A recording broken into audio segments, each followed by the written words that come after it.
औज़ु बिल्लाहि मिनश्शैतानिर्रजीम बिस्मिल्लाहिर्रहमानिर्रहीम अल्लाहुम्मा सल्लि अला मुहम्मद व आले मुहम्मद।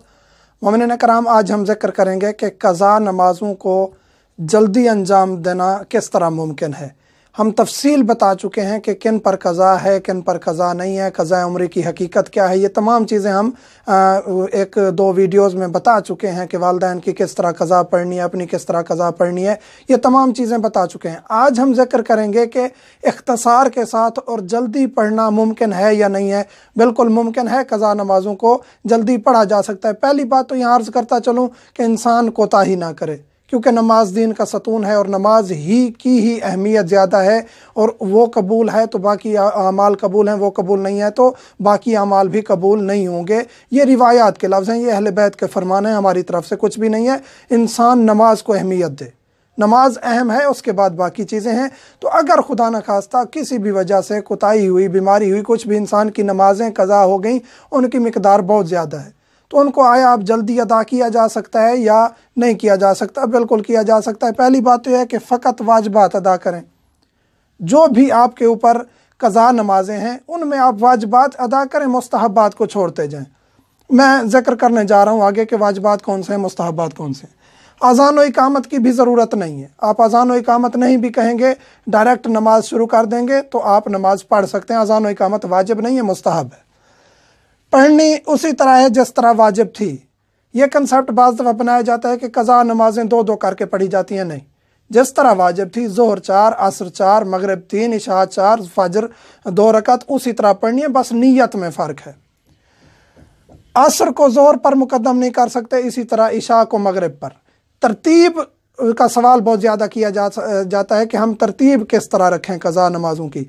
बाकी तो आप जिस तरह भी तरतीब रखते हैं कोई हर्ज नहीं है, लेकिन एक दिन की नमाज आपको यकीन है कि मेरी मगरिब भी एक दिन में क़ज़ा हुई, इशा भी क़ज़ा हुई, या मसलन के ज़ोहर भी क़ज़ा हुई, असर भी क़ज़ा हुई, तो उस सूरत में पहले मगरिब पढ़ेंगे, फिर इशा पढ़ेंगे, पहले ज़ोहर पढ़ेंगे, फिर असर पढ़ेंगे।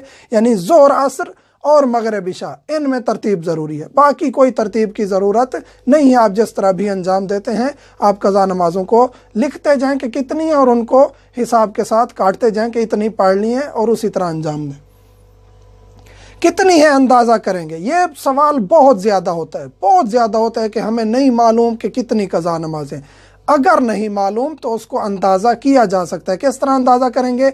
आपको पता है कि हफ़्ते में मैंने 2 या 3 नमाज़ें छोड़ी हैं। अंदाज़ा हो सकता है कि मैं हफ़्ते में 3 नमाज़ें छोड़ता था, 4 छोड़ता था, 6 छोड़ता था। उसी मुताबिक आप महीने का अंदाज़ा करेंगे। महीने में 4 हफ़्ते होते हैं, आपने हफ़्ते में 6 छोड़ी हैं, तो उसको हिसाब करके फिर उसके साथ साल को ज़रब दे लें, 12 महीनों को। और अगर 12 महीनों से ज़्यादा हैं, 12 यानी 4 साल की है, तो फिर 12 महीनों को 4 से ज़रब देंगे तो आपका हिसाब निकल आएगा। और ये ज़रूरी नहीं है कि आप 100% परफेक्ट हिसाब निकालें, ये ज़रूरी नहीं है। आपने अंदाज़ा निकाला, अंदाज़े में आपको लगा कि मेरी मसलन मिसाल के तौर पर 1 साल की क़ज़ा नमाज बनती है मुकम्मल, या मेरी मसलन मिसाल के तौर पर 1000 नमाज क़ज़ा है मिसाल के तौर पर, तो आप उसको अंजाम दे सकते हैं और आप बरी व ज़िम्मा हो जाएंगे। जो आपका अंदाज़ा बताएगा उसी को आप अंजाम देंगे और आपका ज़िम्मा बरी हो जाएगा। मुख्तसर तरीन तरीका यहाँ मैं ज़िक्र करने जा रहा हूँ कि वाजिबात कौन से हैं या मुस्तहब्बात कौन से हैं। वाजिबात ये हैं कि तकबीरतुल इहराम नियत करनी है, नियत क़ज़ा की करके, जो भी नमाज है अपनी है किसी और की है, नियत जहन में नियत करके तकबीरतुल इहराम कहेंगे। पहला सूरा, दूसरा सूरा भी पढ़ना है। उसके बाद रकू में चले जाएंगे। रकू में आपने सुबहान रब्बियल अज़ीम व बिहम्दे 1 दफ़ा कहना है। दरूद शरीफ भी ना पढ़ें, सुबहान अल्लाह 3 दफ़ा ना कहें, कोई हर्ज नहीं है। खड़े हो जाएंगे, इस दौरान कुछ भी ना कहें। रकू के बाद खड़े हो जाएं और सीधा सजदे में चले जाएं, सुबहान रब्बियल आला व बिहम्दे, फिर बैठ जाएं, फिर सजदे में चले जाएं, सुबहान रब्बियल आला व बिहम्दे, खड़े दूसरे सजदे के बाद बैठें और फ़ौरन खड़े हो जाएं। फिर पहला सूरा, फिर दूसरा सूरा, कनूत भी ना पढ़ें, कनूत छोड़ दें, फिर रकू में चले जाएं, सुबहान रब्बियल अज़ीम व बिहम्दे, फिर खड़े हो जाएं, फिर सुबहान रब्बियल आला व बिहम्दे, फिर बैठें, फिर सुबहान रब्बियल आला व बिहम्दे। इस दौरान आप अस्तगफिरुल्लाह जो 2 सजदों के दरमियान पढ़ते हैं वो भी छोड़ दें। बिहौलिल्लाहि व कुव्वतिही यक़ूमु व यक़ऊदु, समी अल्लाहु लिमन हमिदा, ये छोड़ सकते हैं। تکبیریں تکبیرۃ الاحرام کے علاوہ باقی تکبیریں بھی آپ چھوڑ سکتے ہیں۔ یعنی اس طریقے سے آپ اپنی نمازوں کو اختصار کے ساتھ انجام دے سکتے ہیں۔ اس کے علاوہ مزید کوئی بھی رعایت نہیں ہے کہ 4 والی 2 پڑھ لیں یا کوئی قضاء عمری پڑھ لیں اور باقی معاف ہو جائیں، کوئی رعایت نہیں ہے۔